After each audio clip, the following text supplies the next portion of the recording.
Harvard Divinity School. Uses and abuses of power in alternative spiritualities. Implications for spiritual care of patients and communities.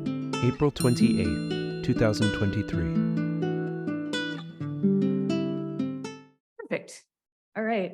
So my presentation is Weaponized Vulnerability and the Search for Authenticity in Modern Yoga Communities. I have this quote that I wanted to start with, and the quote reads, "I was ashamed of myself when I realized that life was a costume party and I had attended it with my real face." So I thought that this quote was a really nice quote to talk about authenticity, performativity, and acting like you're being authentic when you're not actually being authentic, as well as the search for the real. Now, it's kind of funny because this quote on social media, where it's drifting around, it got attributed to Kafka. So of course I thought I should check it before I slap it up on a slide and so forth. And I checked around and it wasn't actually Kafka. It was actually an Instagram poet who goes by Atticus, a pseudonym. And so I thought, I can't put it now. But actually a quote that's saying it's by Kafka, but it's not actually by Kafka. It might be the perfect meta commentary on acting like you're authentic, but not actually being authentic. So I kind of like that. So I want to open up with a quote from Amanda Lucia, who I saw yesterday on Zoom. I don't think she is on Zoom now. I'm actually referencing her and I'm referencing Philip Goldberg, and I'm kind of happy that they're maybe not here because it feels weird to be like, as you said, and I think correctly. So Amanda Lucia wrote White Utopias on people seeking peak experiences through these transformative festivals and transformative spaces. And she writes, festivals develop sub-communities where relationship bonds are easily forged, though sometimes these can be as ephemeral as the festival itself. Attendees often arrive relatively open and ready for new experiences and encounters. They talk about the festival space as a safe space and about their return to the festival as coming home. So this might actually not be quite such a safe space, as we'll see. Before I get any farther, content warning for this presentation on various forms of abuse, psychological, sexual. Anyhow, Lucia goes on to say, when a moderator, a facilitator at one of these festivals asked us to partner up for a 10-minute open-eyed meditation during a tantric visualization workshop, and the woman in front of me started tearing up and then crying steadily, it was everything that I could do to maintain eye contact. So the assignment is to hold a steady eye gaze with a stranger, which can be very triggering for some people. 6 years later, I still remember her sea green eyes, the freckles dotting over her nose, and her curly brown hair. I never saw that woman again, but the intensity of this open-eyed meditation seared the contours of her face into my mind as I watched her tears redden her eyes and run rivulets down her cheeks.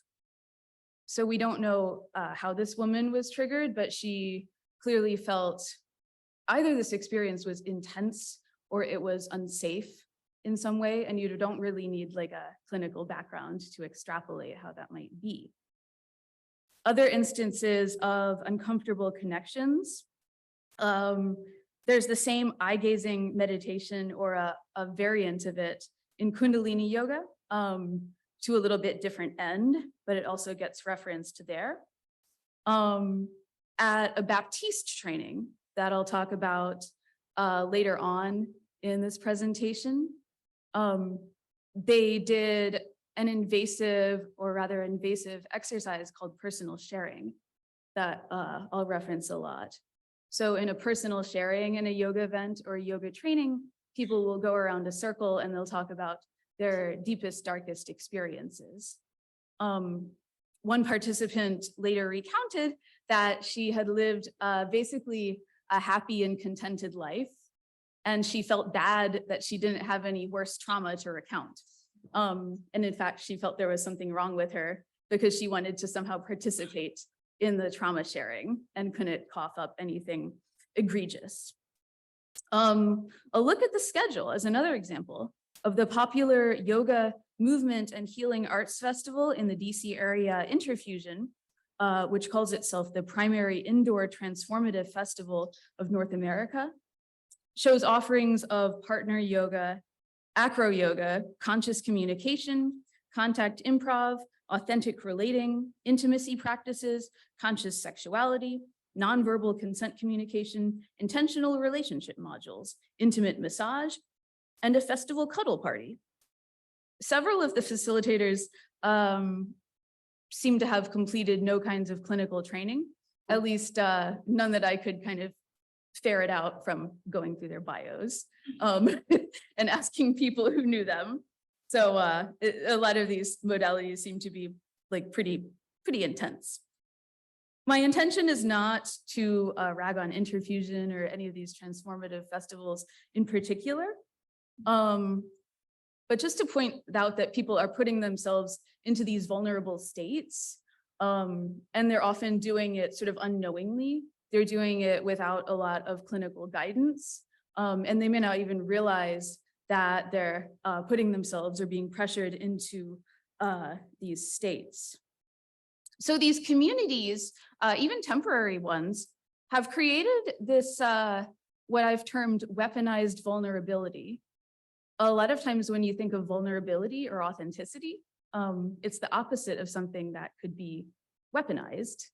But as I'm going to try to show, you can indeed create sort of peer pressure conditions where people feel pushed to overshare, to go beyond their boundaries, and so forth. A lot of times, little by little, like a frog in boiling water. And I'm also looking at how does a community of spiritual seekers become itself a holder of non-centralized power to compel this kind of uncomfortable personal sharing. So one of my big points, and I chose this image, it's a little bit unpleasant of a person on purpose, is that in my argument, gurus are not really the problem, at least in this instance. So the facilitators and the programs and the events and experiences that I'm talking about that create these unsafe spaces, they're not gurus, and they're not really operating under a system of parampara, of disciplic transmission at all. And it's interesting that they a lot of times explicitly distance themselves from the guru framework. Now, in recent years, in the world of yoga studies, it's become a little bit trendy to really go negative on gurus, and a lot of it is for good reason. You talk about a lot of disgraced gurus, examples of abuse, of misbehavior, even that we've examined during this whole series. But there's other ways of transmitting abuse. My teacher, Hari Kirtan, my teacher in Bhakti Yoga, has written about how gurus and teachers are not the same. The seat of the teacher actually has a lot of power, and we don't really acknowledge the power in the seat of the teacher because we're so fixated on the power of the guru, and the fact that in some systems, disciples are urged to view the guru as good as God. In fact, that's the title of a book on gurus, As Good as God. To give an example of this kind of negative attitude of gurus, the Guru Papers, written in '93, says that a task of this book is to show that renunciate worldviews and their moralities are necessarily authoritarian, and why the solutions they generate have become a key part of the problem. This is so because the very construction of a category considered sacred automatically creates the non-sacred. So I don't agree with this, that to say the sacred automatically creates the non-sacred or that which is deserving of abuse. In fact, the insistence of some of these teachers that they're not gurus and therefore can't be abusive kind of creates a shield. It's this disingenuous attitude that, oh, I'm not one of those. I'm just, an ordinary guy. And therefore they get carte blanche to do whatever. And I could go through and name a bunch of people who've given exactly this argument. So we have some parallels with talking about systems of power from earlier thinkers. A big thinker who's often invoked when talking about various types of authority, Max Weber, talks about rational, legal, traditional, and charismatic authority. Now, the type of authority that's most often referred to when talking about gurus is this charismatic authority. Gurus, or even just leaders in modern day yoga and spiritual spaces, are these charismatic authorities. So they're invested with power just kind of by virtue of how they are. But Max Weber also talks about the routinization or bureaucratization of charisma by charismatic staff or admins. So the charisma and the power kind of gets packaged and it gets generalized. And this is why communities then can be this non-localized locus of power, I suppose, too.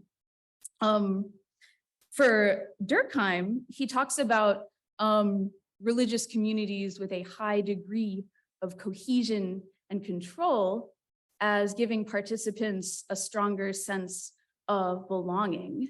And it almost gives them less to worry about because they don't have to conceptualize a worldview.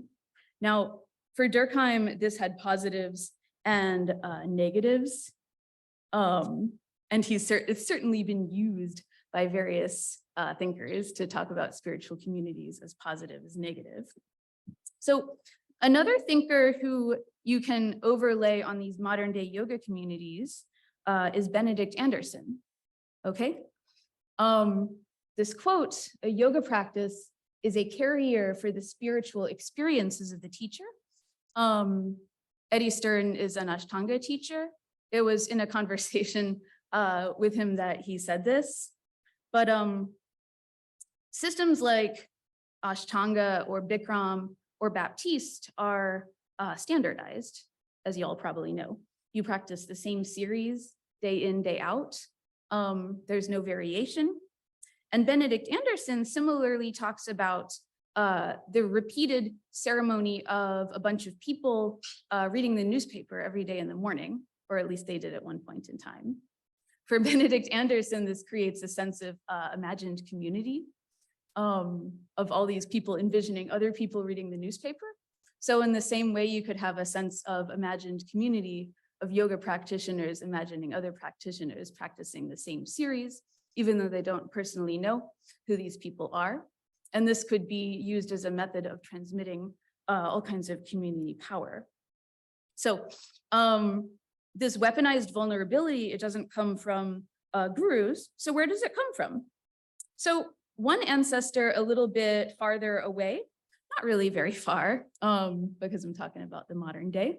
One ancestor of modern yoga, not exactly religion, but spirituality, is this system of new thought. So new thought is different than new age. And variously, it's called the mind cure, the cult of positive thinking, or the religion of healthy mindedness. So new thought is this idea that the mind and the cosmos are sort of types of the same stuff. It's connected to the perennial philosophy. And a lot of the proponents of new thought from 1880s onward were either students of Vedanta, of non-dualism, or they at least mimicked these non-dualistic ideas, okay? They didn't always acknowledge them, but they did have like a lot of commonalities with them of this non-dualism. So this is one of Philip Goldberg's points. Stephanie Simon in The Subtle Body, the story of yoga in America, similarly talks about the psychologizing of yoga. Another way you could think of this is the secularizing of yoga. So this is terms like self-realization in lieu of enlightenment, say.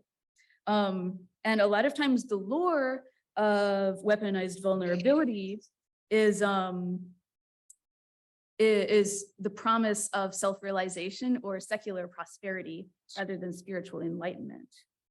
One example of, I guess, modern day psychologization is this modern day teacher training manual that has all these mantras for yoga teachers to find their purpose. Now, if you go through these teaching mantras, you'll see that they're pretty genericized. They talk about things that are positive, definitely, but it's not really moksha, spiritual liberation, anything like that on the list. So some people might like this, some people might not. So this whole new thought, psychologization of yoga, started out in like the late 1800s, early 1900s, and then it's kind of proceeding to the present day. It came through the lane of, among other things, the 70s era training called EST. Okay, EST was a large group awareness training. So this is this common acronym for these kind of like intense group encounters. A lot of times the facilitator of these group encounters is very confrontational. EST in particular is notorious for sometimes the facilitator opening up by calling the participants assholes. Like apparently they would stride in the room and be like, yeah, and be very shocking. And people were encouraged to like do scream therapy to talk about their deepest, darkest fears. It was definitely like a non-clinical sort of unsafe space. And the reason that people did this training was to kind of actualize their highest potential. EST's descendants in the modern day is Landmark, okay? It uses the same technologies, these same techniques. It admits they're related to each other. And the Landmark Forum is this large group encounter, large group awareness training. It's not yoga, but it is this intensive, like basically 3-day affair in which you're in a room for like 10 hours. They deny participants bathroom breaks, except at certain intervals.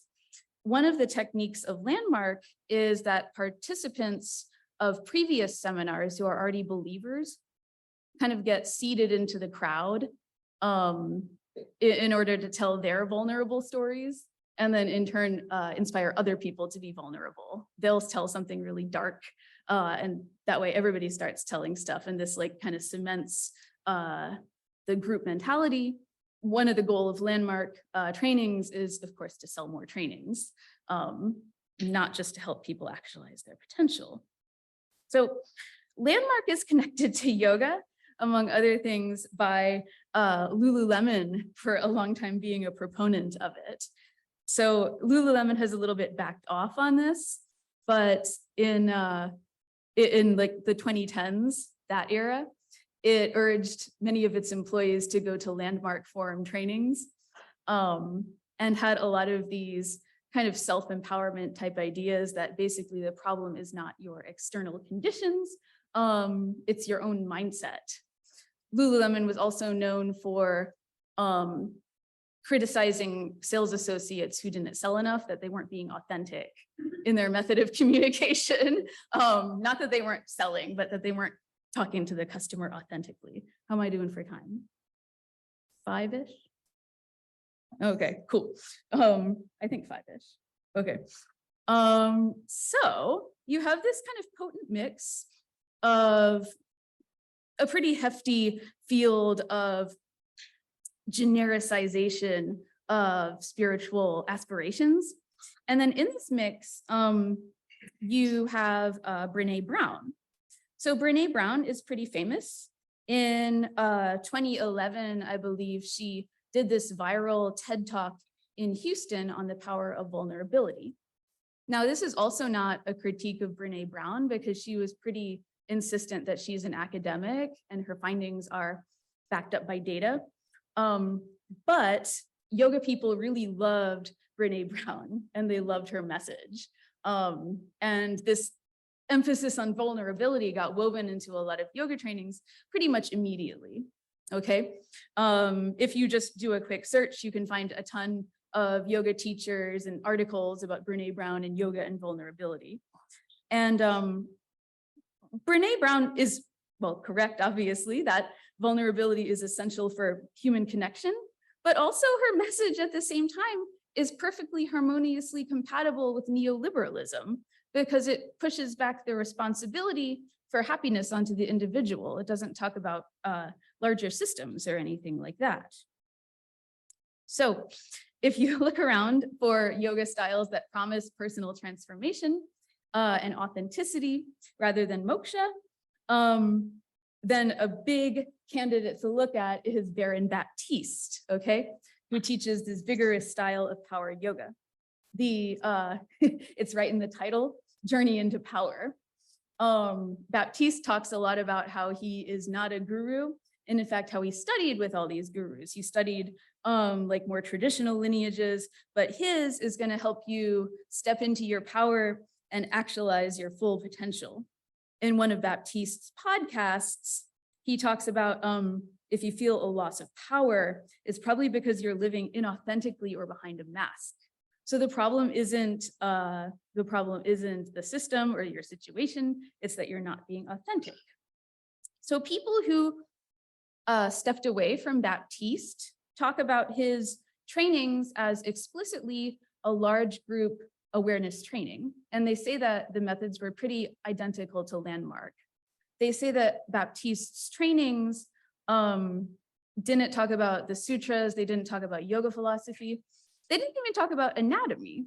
What they did do is contain a lot of berating of participants, somebody getting put on like the hot seat up on stage by Baptiste and getting picked at until they had a breakthrough, which is actually a breakdown. And just all of these like intrusive techniques, okay? So it's pretty clear why they stepped away. My last bit is, as they talk about it, a personal share. So I'm not a Baptiste person, and I'm happy that I was able to talk about it with a little bit of distance. I have heard over my years in Yoga Land, because I've been teaching yoga for 10 years, a ton of anecdotes from Baptiste practitioners. I did teach and work for a number of years for Core Power Yoga, which will admit that it shares a lot of techniques with Baptiste and admires it and so forth. So I'm just wrapping up with a couple of last things. In Core Power, we were encouraged to use these personal shares, quote unquote, at the end of class, ostensibly for building rapport with students, but really for the purpose of selling teacher trainings. So this was this performative vulnerability or weaponized vulnerability. In teacher trainings, the facilitators were urged to talk about their deepest, darkest secrets in order that participants would talk about their secrets, and that way everyone would bond and they would stay hooked into the community. And again, they would spend more money.